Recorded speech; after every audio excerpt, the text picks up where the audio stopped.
प्राचीन काल में हुए महाभारत युद्ध के बारे में तो सभी जानते हैं, जो कुरुक्षेत्र की भूमि पर लड़ा गया था, जो हस्तिनापुर के मान सम्मान और पांडवों के साथ हुए भेदभाव की वजह से लड़ा गया था, जिसमें कुंती पुत्रों की विजय हुई।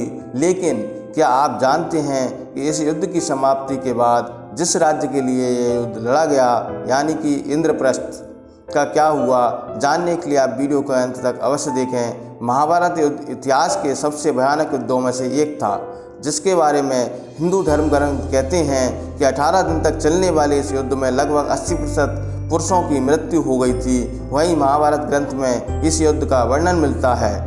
सभी को पता है कि महाभारत का युद्ध कौरवों और पांडवों के बीच हुआ, जिसमें पांडवों की संख्या कौरवों के मुकाबले कम थी। उसके बावजूद भी युद्ध में पांडवों की जीत हुई। लेकिन आज भी जनमानस भारत के अंतिम छोर की कहानी से अनजान है। 18 दिनों तक चलने वाले महाभारत युद्ध की समाप्ति के पश्चात श्रेष्ठ पांडव पुत्र युधिष्ठिर को हस्तिनापुर का राजा नियुक्त किया गया, जिसके बाद धर्मराज युधिष्ठिर ने 36 सालों तक हस्तिनापुर पर शासन किया।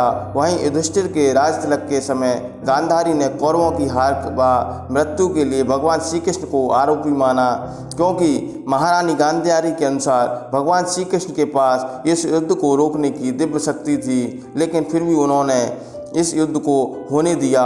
ऐसे में कौरवों के नाश के लिए गांधारी ने उन्हें दोषी मानते हुए श्राप दिया कि जिस तरह कौरवों के वंश का विनाश हुआ है, उसी तरह कृष्ण के वंश का यानी यदुवंश का नाश हो जाएगा। श्राप के फलस्वरूप पूरा यदुवंश आपस में लड़ने लगा। भगवान श्री कृष्ण की द्वारका की हालत बिगड़ने लगी। हर एक यदुवंशी एक दूसरे के खून का प्यासा हो गया। इसके परिणाम स्वरूप यदुवंश का विनाश हुआ और इसके अंत में बलराम, वासुदेव और भगवान श्री कृष्ण ही बचे। वहीं देवकी नंदन भगवान श्री कृष्ण ने प्रवास से नरसंहार किया और वन में ध्यान मग्न होने का निर्णय लिया।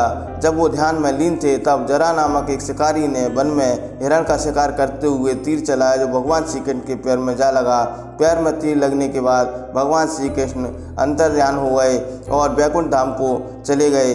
ऐसा कहा जाता है कि जब भगवान नारायण के रूप में नश्वर शरीर त्याग करके वैकुंठ पहुँचे, तब द्वारका नगरी समुद्र में डूब गई तथा जिस दिन भगवान विष्णु वैकुंठ आने लगे, उसी दिन से कलयुग की शुरुआत हो गई थी।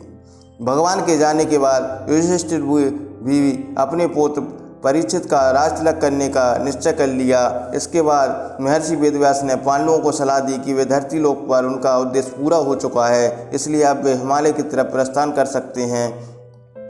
फिर पांडव अर्जुन के पुत्र परीक्षित को सौंपकर द्रौपदी के साथ हिमालय की ओर चल दिए तथा स्वर्ग की सीढ़ियां चढ़ना शुरू किया। लेकिन स्वर्ग की सीढ़ियां चढ़ते समय धर्मराज युधिष्ठिर व कुत्ते के अलावा सभी लोग एक एक करके साथ छोड़ने लगे। मृत्यु का यह सिलसिला द्रौपदी से शुरू हुआ और आखिर में भीम की भी मृत्यु हो गई।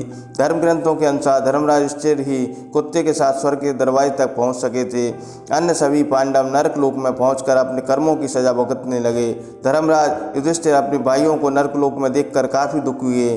तब यमराज ने उन्हें बताया कि अपने कर्मों की सजा पूरी करने के बाद वे जल्द ही स्वर्ग में प्रवेश करेंगे। उधर राजा परीक्षित भी हस्तिनापुर में अपनी पकड़ खोने लगे, परंतु अभी भी प्रश्न यह है कि जिस राज्य को पांडवों ने स्थापित किया था, यानी कि इंद्रप्रस्थ, उसका क्या हुआ? कहा जाता है कि भगवान श्री कृष्ण की द्वारका नगरी समुद्र में डूबने के दौरान कुंती पुत्र अर्जुन यदुवंश की सभी स्त्रियों और द्वारका वासियों को वहाँ से लेकर कर हस्तिनापुर की ओर चल दिए। जैसे मथुरा से 18 यदुकुलों के साथ पलायन करना पड़ा था, उसी तरह से यह भी एक बहुत बड़ा पलायन था। वे सभी एक भयानक जंगल को पार करते हुए इंद्रप्रस्थ पहुँचते हैं और वहीं रहने के लिए कहते हैं। बची हुई स्त्रियां कुछ अग्नि में सती हो जाती हैं तथा कुछ वन में तपस्या करने लगती हैं। इस तरह अर्जुन ने द्वारका से बचे हुए लोगों को इंद्रप्रस्थ में ला करके बसा दिया था।